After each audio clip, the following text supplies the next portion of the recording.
Good morning, everyone. Happy Tuesday. Thank you for joining another session, part of our Digital Workplace webinar series. And today, I am very excited to talk about evaluating your collaboration architecture. This topic is very important to myself and a lot of customers and partners that we talk with. Um, and then we're going to learn some really cool things. There is a really cool use case that I want to share with you all today. So I'm very especially excited about that and the entire session today. So let's get started. Um, in the meanwhile, if there's any questions, please feel free to throw it in the Q&A sections. We will cover all the questions towards the end of the session. So as it comes into your mind, please feel free to drop that into the Q&A sections. So this is the agenda for today's session. We're going to spend a little bit of time about introduction, and then we're going to talk about collaboration architecture as a concept, what it is, why is it important, what are the challenges when it comes to collaboration architecture, and then what are the ways on how we can mitigate some of those things, and then also uh, improve the collaboration in the environment as well as increase user adoption and productivity. And then we're going to talk about how do we assess, some of the assessment techniques. Uh, you know, I think that's one of the main things to have a takeaway from this, and is how do you go back and assess your own environment um, on the issues or gaps that you may have in your environment that you may not even know about, right? And then we're going to talk about some security compliance elements, some risk management areas. As we are dealing with more and more technology in today's day and age, the security compliance is obviously one of the very important element of the environment, right? And that goes beyond the collaboration tools. That's obviously in the forefront of everybody's mind. Anything we do, deploy, manage must be secure and compliant. And then we're going to touch on a few key uh, topics on future proofing yourself, right? Like what can we do, and how are we here at Netrix helping clients to be prepared for the future? As we all know, it's a very fast-paced technology roadmap that we are working with today, and there are ways we can try to be prepared for it. And then one of the main things is working with the right partner, right, which would be Netrix. And then the case study, right? So this is a really fun case studies. Make sure you guys are sticking around for the case study. It's going to be great. And then we'll tackle on the Q&A towards the end. So let's start with the introduction. Who am I? My name is Satyendra Sharma. I am part of the field CTO organization here at Netrix, and my practice focus area is digital workplace. So digital workplace encompasses the unified communications, contact centers, the meeting solutions, so all things collaboration, including some, we have our own platform, Microsoft, things like that. There is my LinkedIn page. If we aren't connected already, please go ahead and find me, because I would love to connect with you. I've got over 15 years of experience in the industry. I've started my career with help desk support, and then I moved up to working on Exchange servers, so Microsoft Exchange 2000 onwards. Luckily, I didn't get to work with Exchange 5.5. I've heard some fun stories about that product. And then I moved into real-time communications, which is office communication servers, all the flavors of OCS, Link, Skype, and here we are talking Teams. I live in Milwaukee, Wisconsin. I love spending time with my family, which I have two kids. One will be 2 next month, and then the other one is 4 months old. So whenever I am not working, I love spending time with my family. And what I like to do from a professional standpoint, I love solving business problems and helping clients achieve their business goals. And my practice area is digital workplace, which includes modernizing the entire communication landscape. Right. So that's my passion. I love doing that. I love solving business problems and get clients to hit their business goals. Let's dive into collaboration architecture now. So one of the things, and this is a common theme across all my sessions, I always like to take a step back, talk about fundamentals, because I think it's important to discuss the fundamentals before we get too far forward, right? It's always a good practice in my mind to reset and go back to the basics.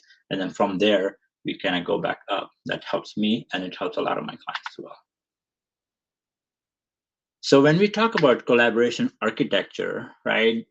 Like I said, let's go back to the basics. What is collaboration? The simpler definition of collaboration is a group of people working together towards common goal, right? It involves effective communications, coordination, enhanced productivity, and innovation. So that's a very simplistic definition of collaboration.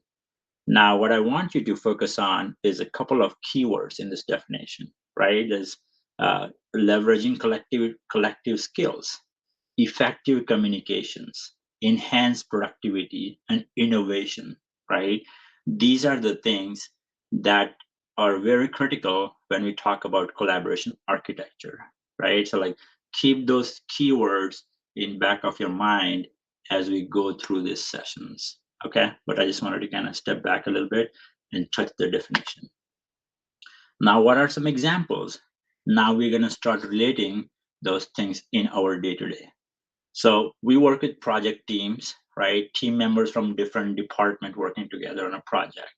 So from IT projects perspective, that could be security, networking, infrastructure, help desk. All these people work together to make sure your project is well communicated, well organized. We are considering everybody's feedback. That is the effective communication. And then at the end result is a successful project for the company. That's one example.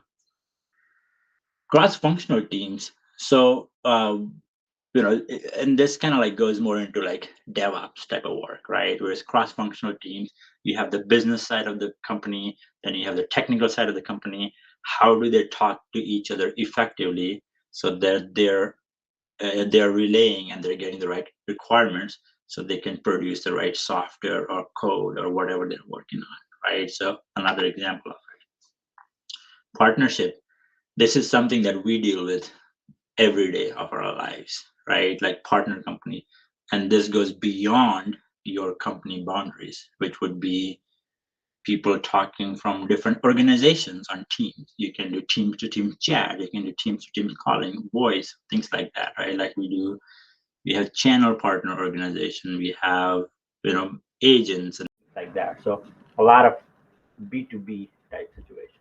So not only collaboration happens inside your company, between your teams, but it also goes way beyond and outside of your organization. So it's essentially boundaryless, right? Like it goes way beyond your own organization. Now let's focus on some challenges.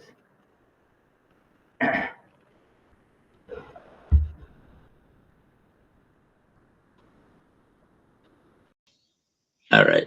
I think my audio got a little switched. Okay. So now that we know some of the collaboration use cases, right, for lack of a better word, now let's look at some challenges that we deal with. And these are, if this feels like something you're dealing with, feel free to drop that in the chat. I would love to know your feedback if this is something that you are experiencing. So please comment on that. One of the main challenges we see people struggle with or organizations struggle with is too many tools. And that is true, right? There's a lot of platforms available that have similar capabilities, right? There's multiple tools in the environment. Users are overwhelmed. They don't know what to use to talk to internally people, to talk to external people. Executives use something else, and it causes a ton of friction in users. And the the ultimate side effect of that is they don't use any of the tools, which is goes against the whole collaboration and the seamless uh, effective communication, right? So too many tools, one of the top one, if not the only one, right, in most companies. And that leads up to user confusion, which tool to use, right? Or if I'm a Microsoft Teams user, I get a Zoom invite. Now I have to wait for it to install a plugin, and people get annoyed and they're like, why are you using Zoom? And blah, blah, blah, right? So user confusion is another one. Technology not working properly. The the and it kind of goes back to too many tools, right? So if there are too many tools, are you prepared to run all the tools smoothly in your environment?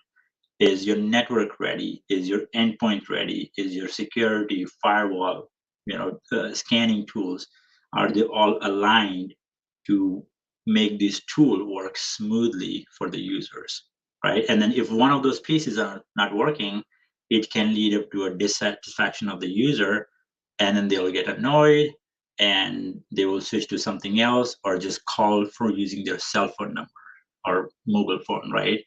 And again, they're not using the tool that we wanted to. And there are more ramifications of it when we go and talk about security and governance, right? So technology not working properly.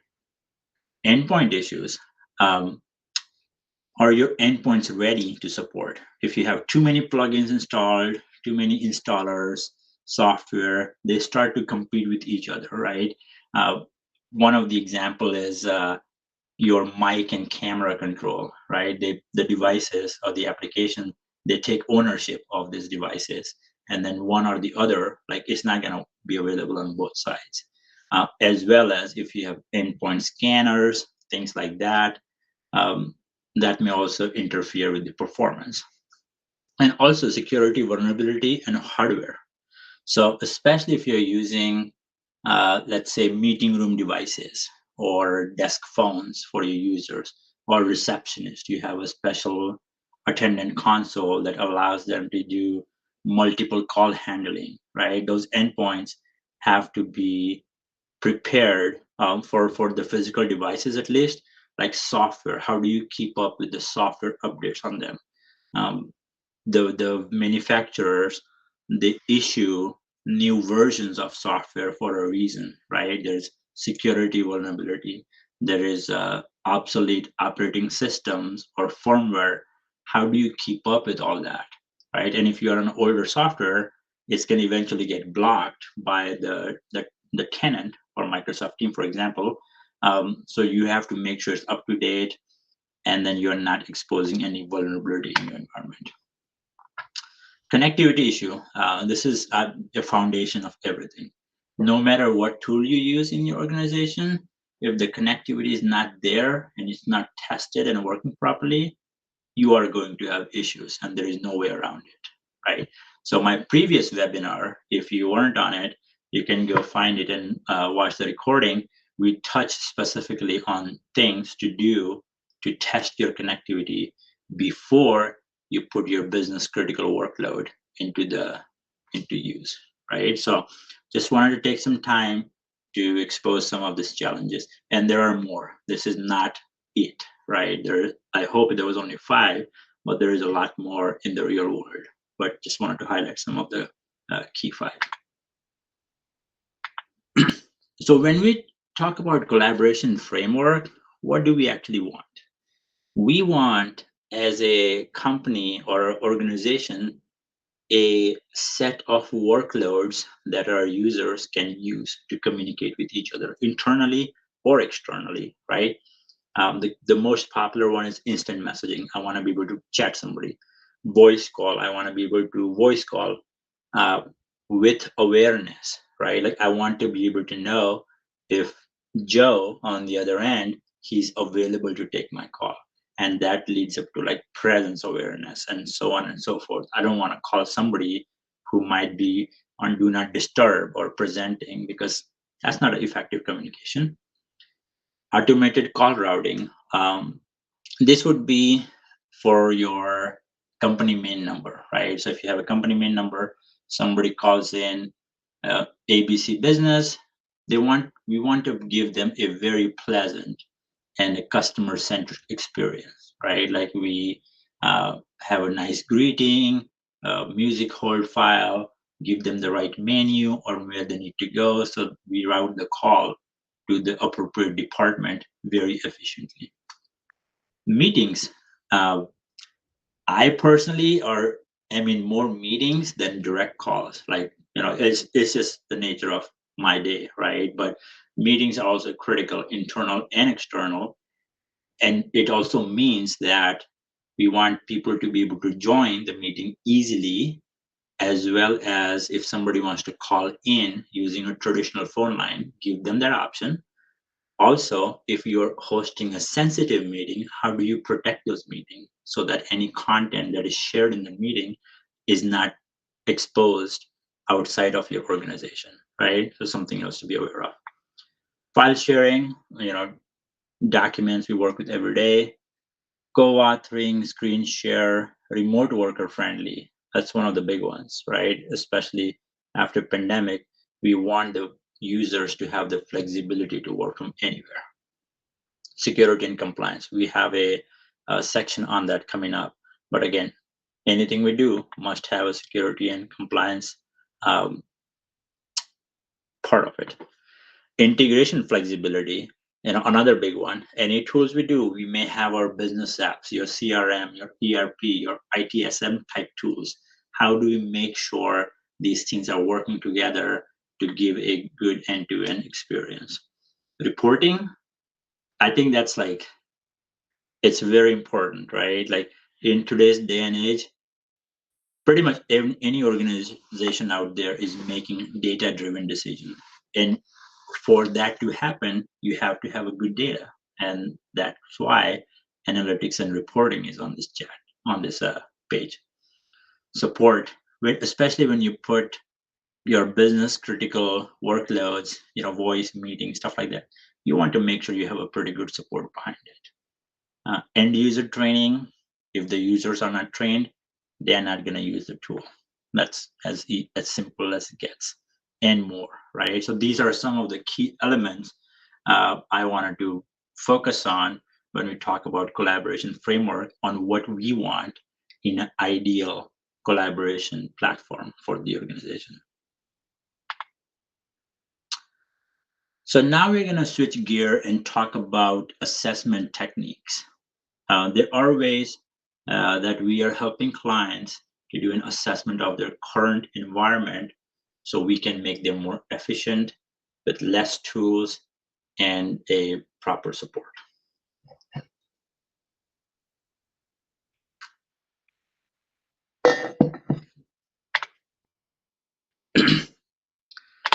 So current state, from an assessment perspective, what can we do, or how are we helping clients do an assessment of their current state? We do what's called a comprehensive audit of the environment. So we look at all the tools that are deployed in the organizations, and then understand how they're overlapping with each other, right? For an example, if you have a tool that does 5 things, for example, and 3 of them is also offered by tool B in your company. Now there's 3 sets of functionality that is competing with each other, and that's going to start rolling into that multiple tool user confusion type situation. And once we do an audit, we categorize the tools, right? Like, what is tool A's main purpose? Why was this implemented? And put that in the bucket. Similarly, we do that with all technologies. And then for us, it starts to paint a picture on what tool you really need and identify the redundancies. Analytics is a big one. So in any collaboration tool out there, they all come with a lot of workloads, right? And then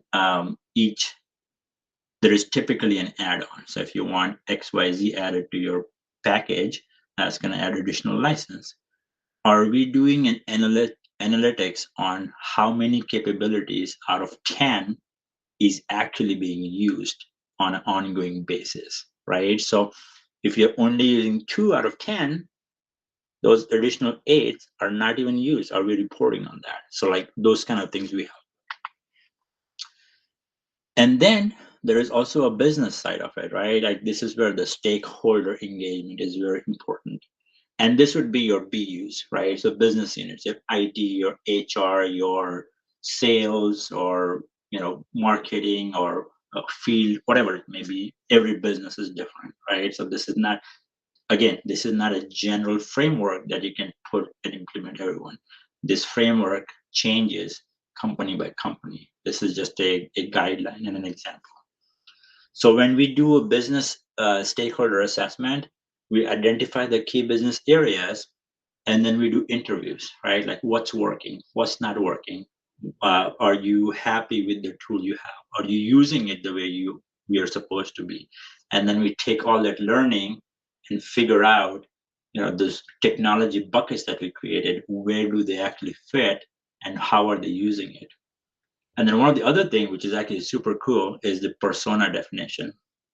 And there is in the case study, I talk about it some more, but like we start to get a clear picture of what are the personas, how are people actually using these tools, and then we create like not job roles essentially, but like work profiles, and then we put them in the bucket, and then we can map the appropriate technology to that work profile. Gap analysis, pretty generic term. I think we all know what that means, but what are the gaps? If you are using tool A, what do you not like about it? What is your wish list? What is nice to have, must have, need to have, or critical features? So we kind of create a matrix of all these features, and then we can identify what are the gaps. And then as a technology consultants, it gives us a picture of what the gaps are and how we can fill those gaps while creating and introducing the efficiency in the environment. And then identify the gaps and then prioritize that. So a lot of these things can happen obviously after the fact as a part of your assessment, but if you are a brand new and you're just starting your journey to get into the collaboration rollout, you could do this ahead of time as well, right? So that way we can help you pick the right tool if you need the support. And then user experience evaluation. This thing is like, I feel like it oftentimes gets overlooked, right? Like the end user surveys are key. They are the ultimate consumer of what we deploy. So their feedback is really important before, during, and after any project. So the sooner we collect their feedback, that's going to influence what we end up doing from a technology perspective. Because if they're not, and I think there's also a psychological side of it, right? So from a user perspective, if they're not heard, they don't feel valued, right? So we want to make sure everybody's feedback is considered, usability testing, create good content for them, and then make sure the users are happy. And then the persona that we build and we assign the users to is actually working the way we want it to. And that is achieved by those surveys, right? So the really important factor of the assessment framework. So those are, the main assessment techniques. Part of the thing from our perspective, from a consultant perspective, is also identifying redundancy. So if you're an existing organization with multiple tools, how do you go and map what are the redundancy are and identify them? So overlaps. So when we look at those 10 tools you have, identify what workloads are overlapping between them, right? And it's very important because that's gonna automatically almost expose where the cross bleeds are, right? Like where the technologies are conflicting with each other. Joe may be using technology A, Sam may be using B. Like, why are we doing that, right? So that's the area of redundancy we have to figure out. Analyze the usage data. So this is again kind of going back to my point on each workload. How is that used must be analyzed, and that if you have 80% of the company using platform A and 20% is using B, that becomes easier to train those 20% folks to go back to the majority of the tool, right? Again, we have to make sure you can't just go back and be like, hey, you're using platform A. We need to do our due diligence to understand their job functions, their business requirements, and then kind of like start the transition if that's the most appropriate channel. Subscription cost. This is a fun one. So anytime we have more technology, each technology comes with its own operating cost, right? And we are just talking subscription here. There is more to it. There is subscription cost, obviously, to use the platform. There is ongoing support cost, update cost, XYZ. The list goes on. But from a technology consolidation perspective, subscription cost is going to be that fixed element that is always going to be there no matter what. Security and compliance risk. Multiple tools, multiple data sets is a big pain point for compliance folks, right? Security folks. They don't have control. If you have data fragmented across multiple platforms, and that may or may not be within the boundaries of your data center, now it's like shipping outside, right? Like, how are we putting controls from a security and compliance standpoint? So another key element to identify redundancy and exposing those gaps.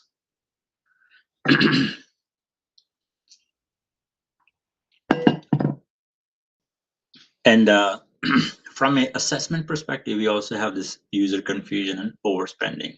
And this ties back into the multiple tools, right? So that's going to be like a common factor because one way or the other, most organizations are in this situation where either they have through M&As, for example, right? If you're a Teams shop, you acquired a company that is a Zoom shop, and then you have another company that's another platform.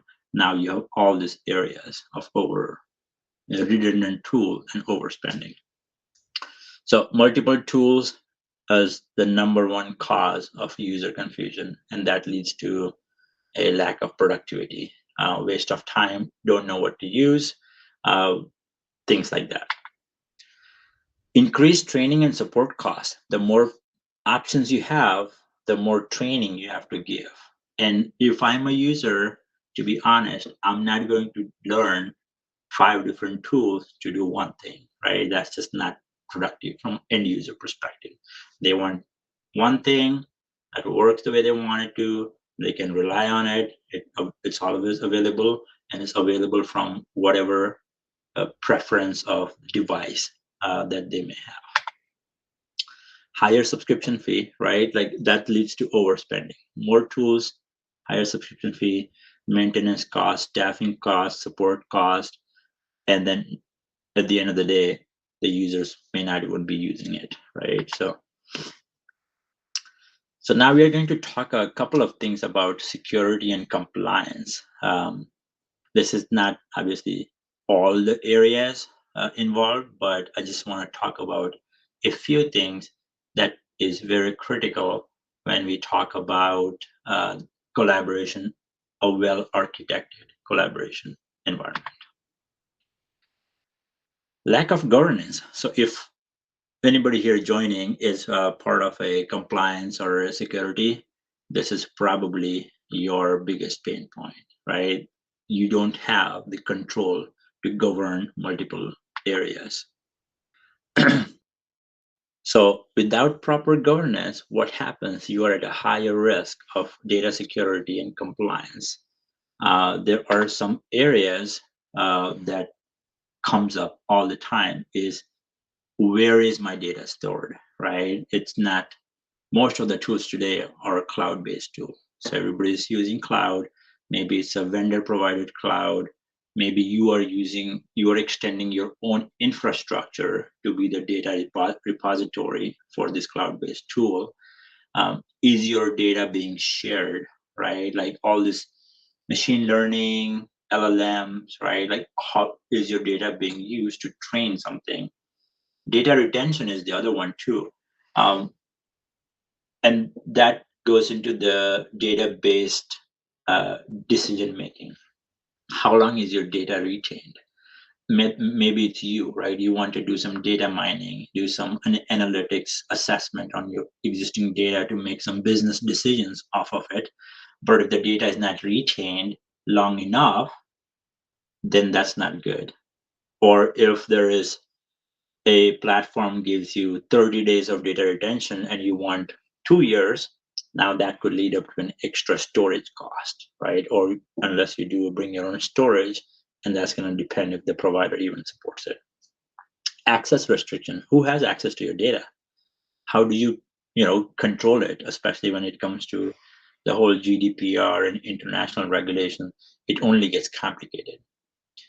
And then the technology that you're using, are they all meeting the compliance certifications and standards that your organization has to adhere, right? Like a lot of the, for example, Microsoft has a pretty robust trust center, and they have all their certifications, year by year renewal, so on and so forth, published. But that may not be available by everybody, right? So how does that fit in your organizational profile? Security vulnerability: how often things are patched? Even if it's a cloud-hosted environment, is it up to date in terms of fighting the bad guys and keeping your boundaries, virtual boundaries, secured? Policies, procedure, and that goes into like the whole, the ISO certifications, the NIST standards, so on and so forth. Monitoring and reporting: is the tool giving you all the data monitoring points that you need as an organization? And there's many more, right? So we'd be here for a long time if we kind of dig into under the covers, but these are some areas we wanted to kind of highlight from a governance standpoint. From a security standpoint, right? Like one of the main thing that is on top of everybody's mind is data breach, and it happens, right? But we just have to be in front of it from a protection standpoint. So the tools that you're using, do they have those controls in place? So we are not one of those, organizations or companies that gets affected by this. So, what are those vendors doing? And just think of all these points, right? And then if you have multiple tools, just multiply that by each tool, right? So it's not just like you can do it by one and be done with it. Like you kind of have to replicate it for every tool if you really want to like make sure everything is buttoned up. Inconsistent security protocols, right? And what I mean by this is people use different standards, different control protocols and security practices. You cannot apply what vendor one is doing to vendor two without doing your due diligence, right? And that's going to lead up to inconsistent security protocols. Fragmented data storage, I touched on that a little briefly, but if you have two platform that's doing similar things, let's say you host a meeting in platform A and it's recorded and it's stored in platform A's storage, and then you have a different meeting in platform B and that gets recorded and stored in platform B. Now you have your data in multiple areas. You don't have any guardrails around it. If you do, then it's going to be one policy for this and the other policy for this, and there may be lack of standards, right? And your data is all fragmented, especially if you're running any kind of reporting and analytics. Then it's going to be a challenge to bring all the data points from all the tools you have to give you that overall picture, right? So fragmented data equals to lack of consistent reporting and analytics. Compliance standpoint, just to expand that, double click on that a little bit more is, the GDPR, the HIPAAs, the ISO standards, the NIST controls, so on and so forth. Are they meeting it? Most of the time, you can request these things from the vendors you use, but again, it has to be due diligence done on your part. So data retention policy, how long it's kept, where it's kept, right? So there's a whole data residency is a big topic, especially if you're in the GDPR territories, where it's kept, how long it's kept, who has access to it, are there any backups? How does that work, right? If you are into a litigation type situation, for example, right? How quickly can you retrieve the data to be presented, right? A lot of the time, you have the hot storage, cold storage, archive storage, right? So like, how does that data access, or there is a term that's skipping, but like bringing it back from archive. From a risk perspective, I'm just going to populate this. Access control, who has access, where are the people located, support, so on and so forth. Integration challenges, a lot of the times, collaboration tools, they are restrictive in terms of what they can interact with. They may or may not have APIs, interface available to interact with other solutions or platform that you may have in your environment. Monitoring and reporting, I know it keeps coming up, but it is an important thing, right, to be aware of. If you don't have monitoring, you don't have reporting, you don't have visibility. That's the gist of it.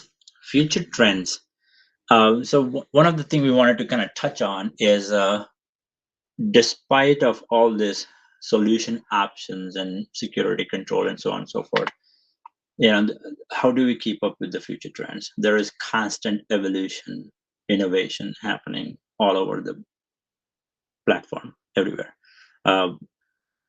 We are on top of it, right? So we work with a lot of providers. We do ourselves a lot of consulting work. So we have a pretty good visibility into like what's coming. And the key is, we don't want to just deploy something new and shiny that we see out there, right? We want to make sure it is a right fit, it meets your business requirement, and it's helping the business grow at the end of the day, right? Like that's the main goal.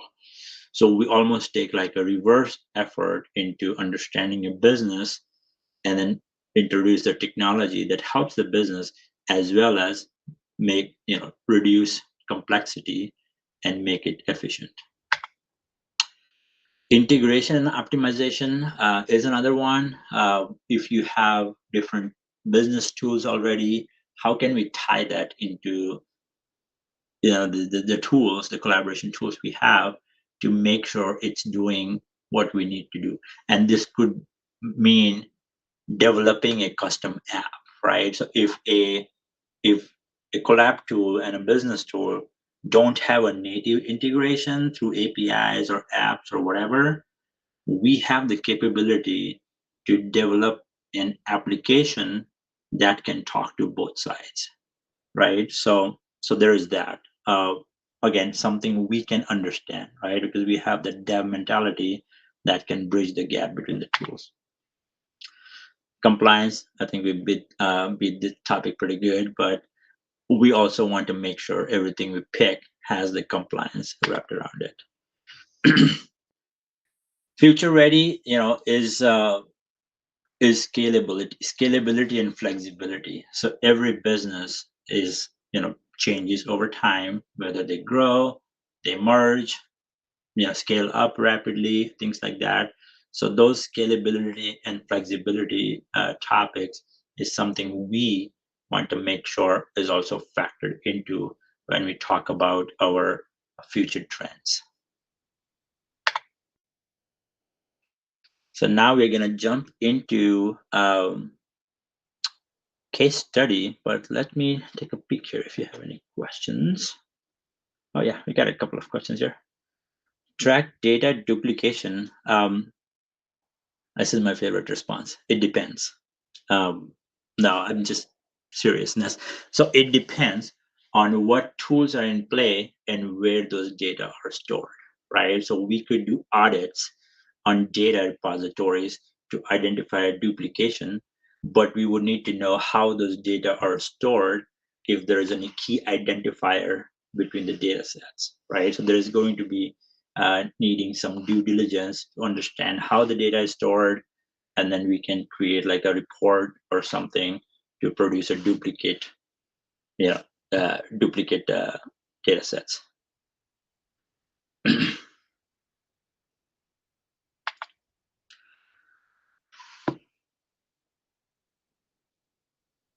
All right, so let's jump into the case study. Obviously, you're gonna keep the customer name generic here.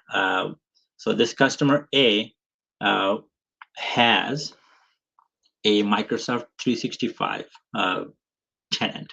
So this customer is using E5 already. They are using identity, security, productivity. They're using OneDrive, SharePoint, or Viva. They're also using infrastructure in Azure, right? So they're using Azure Infrastructure as a Service, AVDs, so on and so forth. And they're also using collaboration, which is Microsoft Teams in this case. Then we found out there was also Zoom presence, right? So Zoom was used for uh, collaboration Zoom meetings, Zoom phones. There's also Zoom files now, and they were also doing automatic call distribution and interactive voice redirection. And there were also phones. So Zoom phones had Zoom devices. There's meeting room devices, the little panel, things like that. And there was a section of the business was also using RingCentral, for example, and that was being used for phones primarily. But again, it has its own devices. It's got its own voice routing engine. It's got its integration with their CRM, for example, and they were used by primarily the mobile staff. So they wanted something on the go. They could load the app on their phone, and then they have access to their business lines. There was also a presence of Google Voice in the company's arsenal, right? So this was used for Google Voice was phone, and there were some other calendar integrations with Outlook plugin, and there were some our favorite analog systems in the play. Um, everybody loves faxes, I'm sure. There were some faxes involved here, physical faxes that they couldn't get rid of. There were some paging systems. They had a um, big work areas that needed paging systems with visual alerters because it was noisy, and there was also a doorbell intercom system. Somebody drives up, pushes a button, it rings people inside, and they can dial a DTMF code to unlock the door, or relay systems that were. And there were some analog based devices here as well as paging devices that included um, amplifiers, receivers, those two wires system, and so on and so forth. So, needless to say, there was a lot of fragmented technology in here, right? And data was stored everywhere. Customer was struggling with governance. People were unhappy. Users were like, what do I use? As a consumer who were interfacing with this client, if they talk to the mobile staff, they're calling them from Ring Central, or they're sending them Ring meetings, Zoom meetings, Microsoft meetings. It was just a chaotic situation. Oh, here's the pain point. Too many technologies. Systems weren't expecting, users were confused, and that was leading to productivity impact, lack of governance, integration challenge. Um, and then the users were also kind of resistant to change, right? Because these users brought their own tools, whether it's M&A or somebody just went rogue and bought some licenses on their own and they started using it. And then from an operational standpoint, it was a nightmare to support, right? Like, how do you keep up from a support standpoint who's proficient in all these different technologies. That's just not practical. It was expensive, right? Like then you're paying subscription for all these areas. What we started doing when we got involved is start from ground up, right? So we kind of like went back to the persona definition. So we created these different categories of user personas. So we have executive profile, for example, and the big focus was security. Make sure these guys have all the security elements, their identity is secured, MFA, two-factor. They have all the access to productivity tools. They have easier collaboration. They have phone, meeting, and AV and boardrooms, because these high-profile people were using more of a board meetings, big rooms. Make sure those rooms actually work and this executive walk in for their board meetings or whatnot. So that was their kind of profile. Then we have an information worker profile, which is our bulk of the users, right? So security, again, is going to be on the top for every profile, no matter what, because we want to make sure everything has the security compliance taken care of. Their key requirement was productivity, collaboration, meetings, phone, files. They wanted to be able to share files, co-author it, password protected, be able to share link externally with password expiration, things like that. They wanted their consumers who are contacting them from outside world be able to reach them efficiently. So that meant better, voice routing, and so and then devices. They wanted the flexibility, and I think it's one of the common things. Users don't just work off of their laptop anymore, right? They are mobile, they're moving, they're traveling. They want access to their work wherever they want. So one of the challenges was to make sure that there's plenty of device options, and it must be remote friendly. Must work on cellular network, hotel Wi-Fi, Starbucks Wi-Fi. So all the different connectivity types. And there was a mobile workforce as well, right? So security again on the top, mobile first, so mobile apps for them, the mobile security, the MDM policies, and all those things, integrations on the go. So they're going to be on the go all the time. They want to be able to transition from a PC to a mobile device without losing context, right? So transfer calls, transfer meetings, things like that. And the ancillary system, we put all this stuff that doesn't fit any user into an ancillary bucket that had the faxing, paging, access systems, and phone. So once we started this like persona definition, then we drew up a plan, right? So because this customer was already invested in 365 E5, it was a logical sense to use that Microsoft Entra as their foundation, right? And what that allowed us to do, and some of these things were not even used.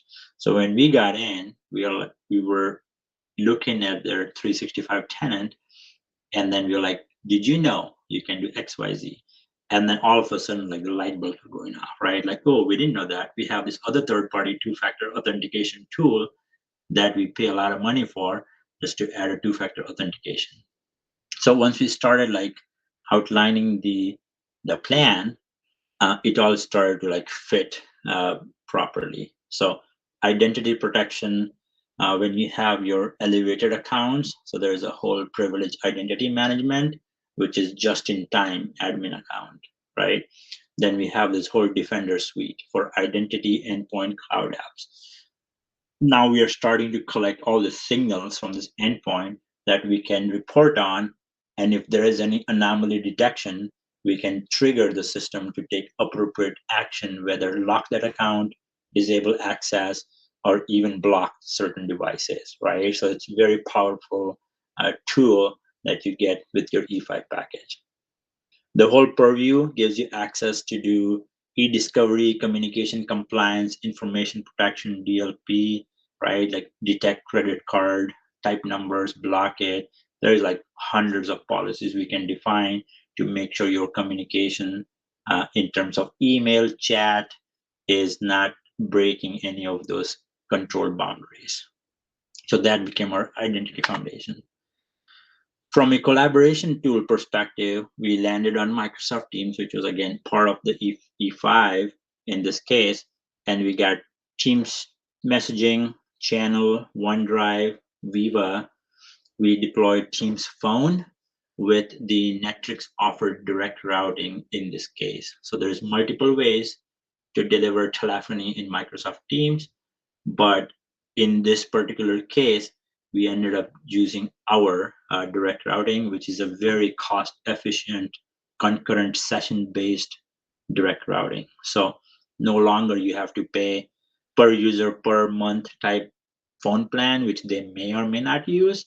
This is essentially delivering a channel of voice trunks into your tenant, and everybody uses it. So it makes it very economical. There will be a future session coming up focused specifically doing a deep dive on the voice that we provide. So be sure to look out for that. And we standardize all the rooms on Teams. And that meant seamless transition, right? So when the board meetings are happening, it's the similar platform on the PCs, in the room systems, and we backed everything with our support. So we have white glove support to do the big meetings to make sure those things are working when they want to use. And then we introduced standardization on the endpoint as well. So soft phone, mobile phone, desk phones. We tried really hard to get rid of desk phones, but there were some use cases that required desk phones, which is common, right? Like um, there are some areas that they still rely on desk phones. So there's a plenty of Teams desk phones certified that we were able to evaluate and position the right one with sidecars and stuff. Um, and the ancillary the ancillary systems in terms of the faxing, the paging, we were able to provide interoperability through our Netrix phone system. So we have a SIP-based platform that offers connectivity to pretty much everything that doesn't fit in the Microsoft ecosystem natively. So we were able to provide direct routing service and also connectivity to ancillary tool, and they could interoperate. So everything was on net, right? Like you're not calling out the PSTN world to come back to a third party or ancillary system. So we were able to consolidate all that under the same umbrella. And then we had a bunch of benefits out of it. So architecture was simplified, right? And it was secured. We had a very good security coverage around the data and identity through all the benefits we get. E5, the users were happy, increased adoption. We did do a lot of user adoption training to make sure users are understanding how to use those tools, just one tool, and then get what they need to get done. And then also provide end user guides, one pagers. People cannot always join your training sessions, right? So we wanted to make sure the end users have this flexibility to go and watch on demand training recording. Streamlined support. So that was another big one for this customer. Instead of working with 5-6 different vendors, now they had one managed services vendor, and we were able to support all things for them, including the identity, infrastructure, apps, and then the Teams voice solution and meeting rooms for them. And then we also there was a big ROI increase on their E5s, right? E5s aren't cheap, right? But if you use them right and you're using all the elements inside of it, it definitely will do a lot more for you. And that was a big return for them. That was a massive cost savings, right? And when we were all said and done, there were other subscriptions that were eliminated because, again, we went through the redundancy matrix and then we removed all those with the proper communication, right? We did the session-based direct routing through Netrix, and that reduced their PSTN charges by a lot. We provided the room systems and then managed services on it, vendor consolidation with ancillary systems. No longer you have to go to 10 different places. We were able to kind of uh, provide the overarching support and deployment for this particular client. So with that said, here are some key bullet points to take away from today's session on how we are helping the client. So we can do an assessment of the current landscape, collaboration landscape, um, help identify redundant technologies that you may have, identify gaps, compliance gap, risk gaps, security gaps, all those sort of things. We can also evaluate your current investments. So if you are a Microsoft 365 shop, for example, what licenses do you have? Do you know all the capabilities you get with your license today? If not, we can help you increase your returns on that 365 investments, right? And then also, if you have redundant tools for doing different things, we may be able to bring that in under one package, right? Uh, Identify savings, which kind of like automatically comes up and we do all the things above it. And then we can develop a roadmap to introduce efficiencies, right? Things like this takes time. It's not an overnight kind of deal. That would be amazing if you can do this, flip a switch and everything happens overnight. But it takes time, and we can help you guide through the journey end to end. And at the end, keep you future ready, right? Like what's new, what's coming up. We are partners with all the big providers, so we can, re-educate our clients to do certain things to get them future ready.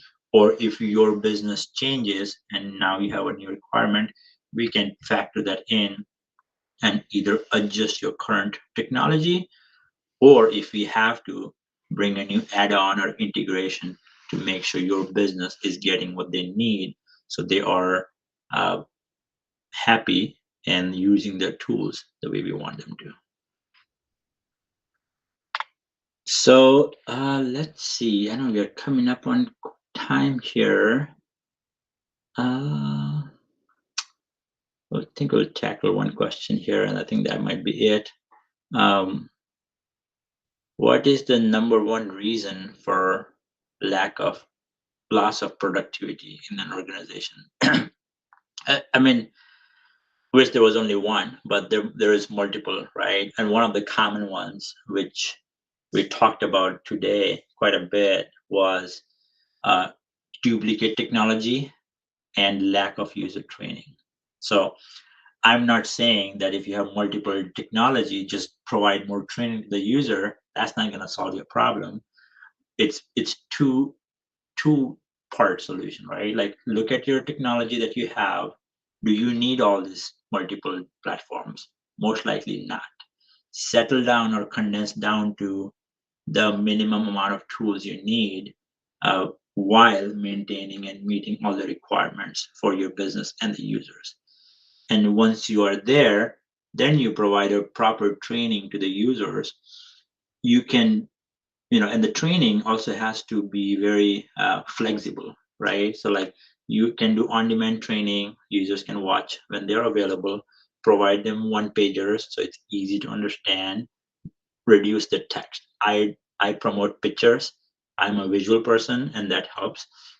So just put them pictures, or also do champions. So if you have the tech savvy people in your group of users, nominate those champions and they become the local support point contact who can and give them advanced training so they have the tools they need to train their people around them, right? So and then track the adoption. That's the other thing. If you never track the usage or adoption, you never know how your platforms are performing, right? So that was a bigger response, I know, but uh, there is a few things that takes to make things work the way we want it to, right? So with that, I think that concludes today's session. Thank you again, everybody, for joining. I really appreciate your time, and then be on the lookout for our next session that will be happening sometime next month, and you do not want to miss that one. Thanks again. Have a great day.